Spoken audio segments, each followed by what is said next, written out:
तो आज की जो आधुनिक अर्थव्यवस्था है, उन आधुनिक अर्थव्यवस्था में जो क्रेडिट क्रिएशन होता है उसका एक बहुत ही महत्वपूर्ण रोल होता है, जिसके माध्यम से हम आर्थिक विकास की जो प्रक्रिया है उस आर्थिक विकास की प्रक्रिया को आगे बढ़ाते हैं। तो आइए अब समझते हैं कि जो क्रेडिट क्रिएशन है उसका अर्थ क्या होता है। तो इसमें आपके सामने लिखा है कि bank differs from the other financial institutions because it can create credit. इसका अर्थ यह है कि जो बैंक्स होते हैं वो अन्य वित्तीय संस्थानों से इस मायने में अलग होते हैं क्योंकि वे साख का निर्माण करते हैं। Banks have the ability to expand their demand deposit as a multiple of their cash reserves। इसका मतलब कि जो भी पैसा बैंक के पास होता है, आप ऐसे समझिए कि जो बैंक के पास पैसा जमा होता है, बैंक उसी पैसे से कई गुना पैसा बनाने की क्षमता रखता है। तो इसी प्रक्रिया को हम क्या कहते हैं? Credit creation.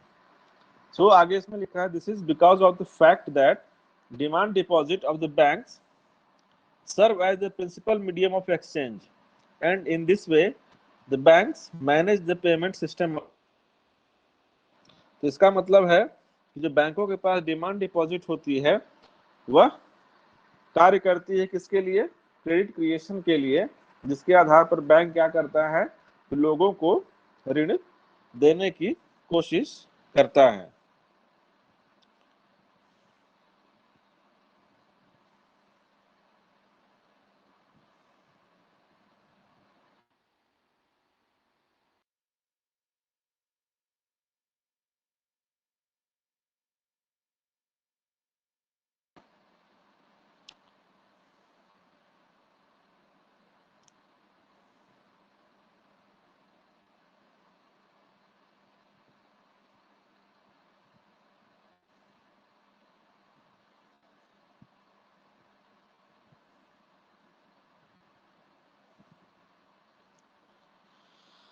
अब हम आगे समझने की कोशिश करेंगे किस तरीके से जो बैंक क्रेडिट क्रिएट करता है, उस क्रेडिट क्रिएशन का सबसे जो प्रक्रिया होती है वह प्रक्रिया कैसे शुरू होती है।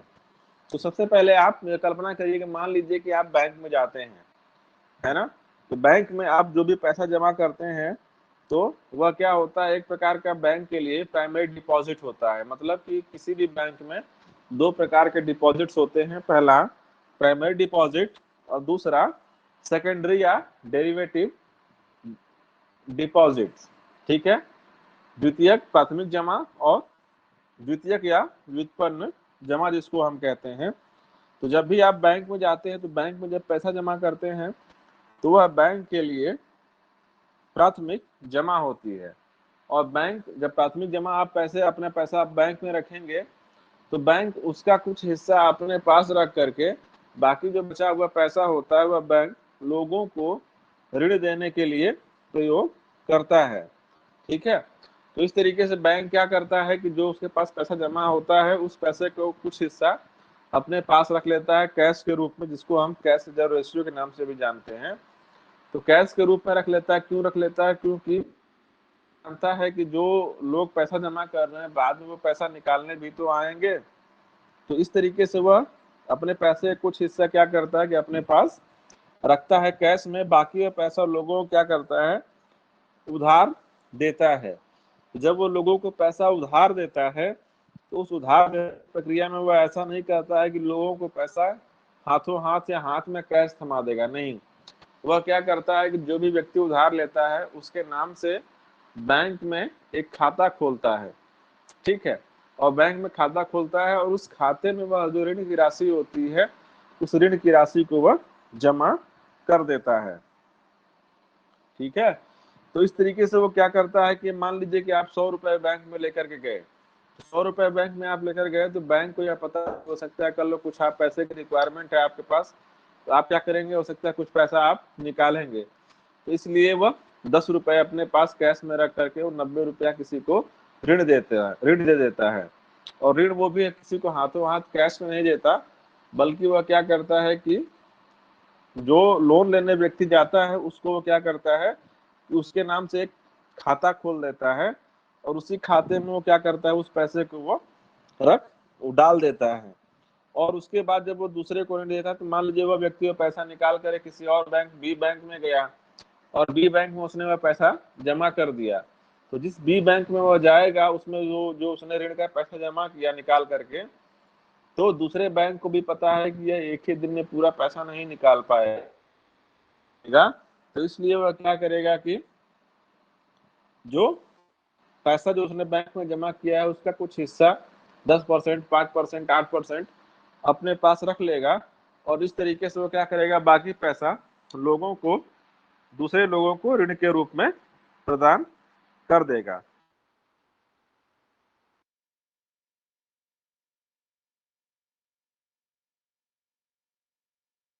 से कई गुना अधिक पैसा लोगों को बांटता है, जिससे कि जो मनी सप्लाई होती है, मनी सप्लाई में वृद्धि होती है।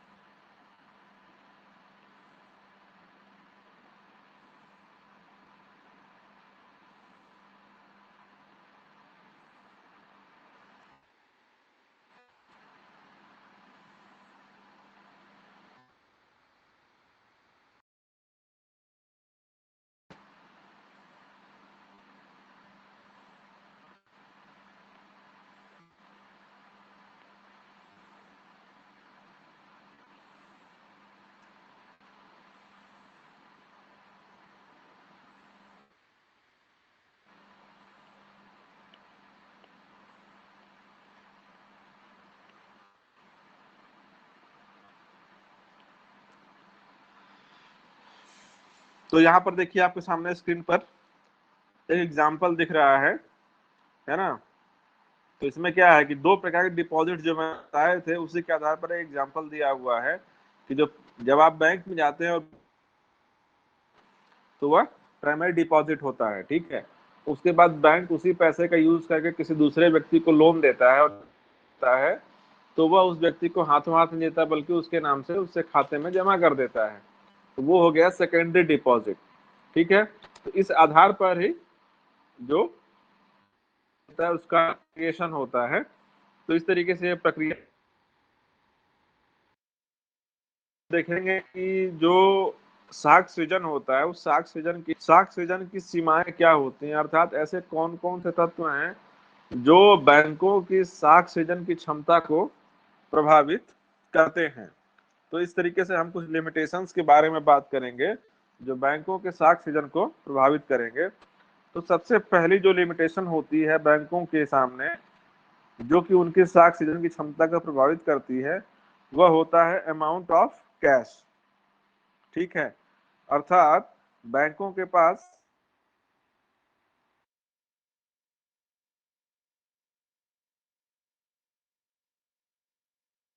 पास कैश कम है, तो वह ज्यादा लोन नहीं दे पाएंगे, और इस तरीके से जो क्रेडिट क्रिएशन कम होगा, ठीक है।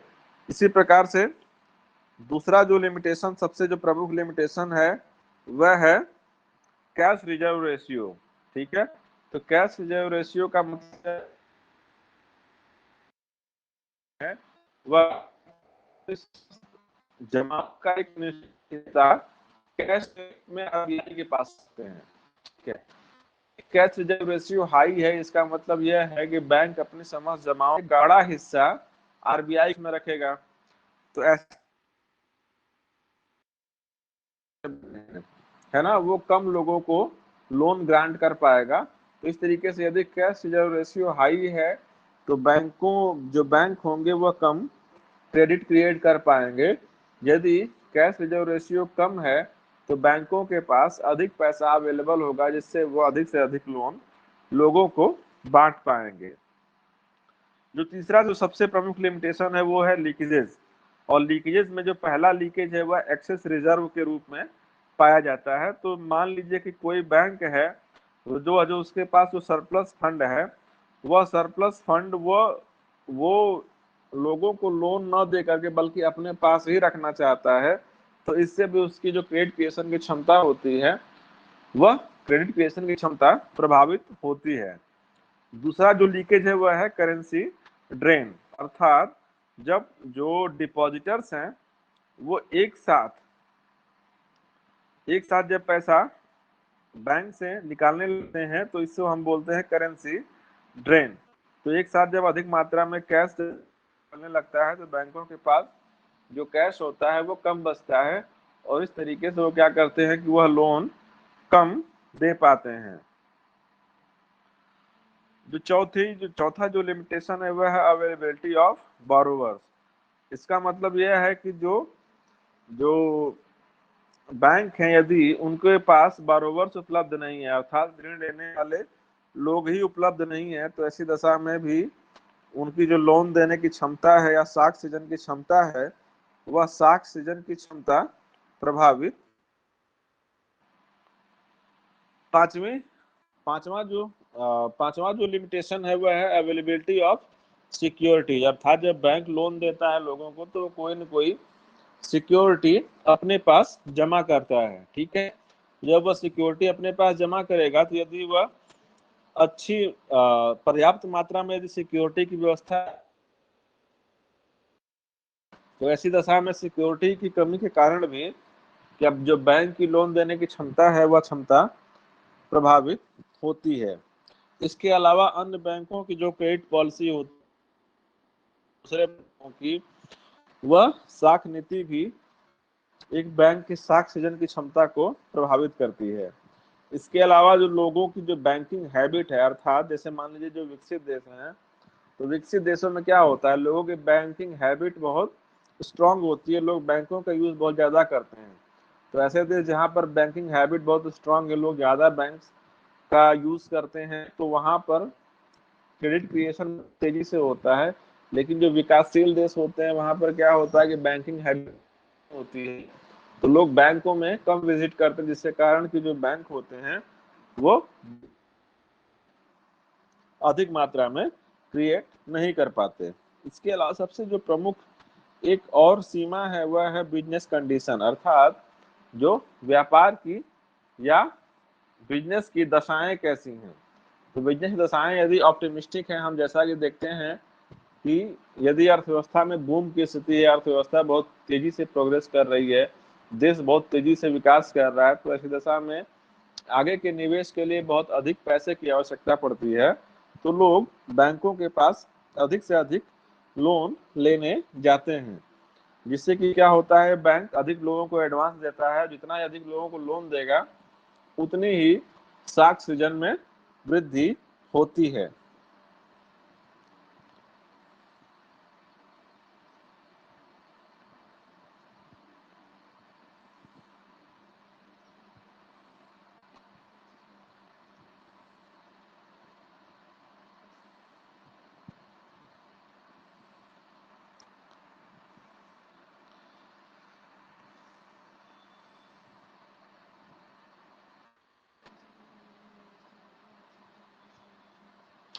ठीक है, और सबसे आखिरी और सबसे प्रमुख जो सीमा होती है जो कि किसी भी बैंक की साख सृजन की क्षमता को प्रभावित करती है, वह होती है मॉनेटरी पॉलिसी, है ना। तो मौद्रिक नीति, जिसको हम हिंदी में मौद्रिक नीति कहते हैं, तो मौद्रिक नीति आरबीआई के द्वारा बनाई जाती है और इसका संबंध मुद्रा की मात्रा से होता है। ठीक है, तो आरबीआई मौद्रिक नीति के माध्यम से क्या करती है, अर्थव्यवस्था में मुद्रा की मात्रा को रेगुलेट करने की या नियंत्रित करने की कोशिश करती है। तो जब भी आरबीआई को यह लगता है कि देश में मनी की सप्लाई कम हो रही है या अर्थव्यवस्था में रिसेशन की स्थिति है, तो ऐसी दशा में वह देश में मुद्रा की पूर्ति बढ़ाना चाहती है। तो मुद्रा की पूर्ति जब वह बढ़ाती है तो उसके लिए बहुत सारे पॉलिसी रेट्स होते हैं जिनको वो कम करती है, और जब वह पॉलिसी रेट्स कम करती है तो जो बैंक होते हैं वह बैंकों की जो साख सीजन की क्षमता होती है वह साख सीजन की क्षमता अधिक होती है, जिससे वो अधिक से अधिक लोगों को लोन देने में सक्षम हो जाते हैं। लेकिन यदि मान लीजिए कि अर्थव्यवस्था में इन्फ्लेशन की स्थिति है, तो इन्फ्लेशन की स्थिति में क्या करता है आरबीआई, कि आरबीआई जो है मुद्रा प्रसार को संकुचित करने की कोशिश करेगा, अर्थात वह अर्थव्यवस्था से जो मुद्रा है मुद्रा की पूर्ति को कम करने की कोशिश करेगा।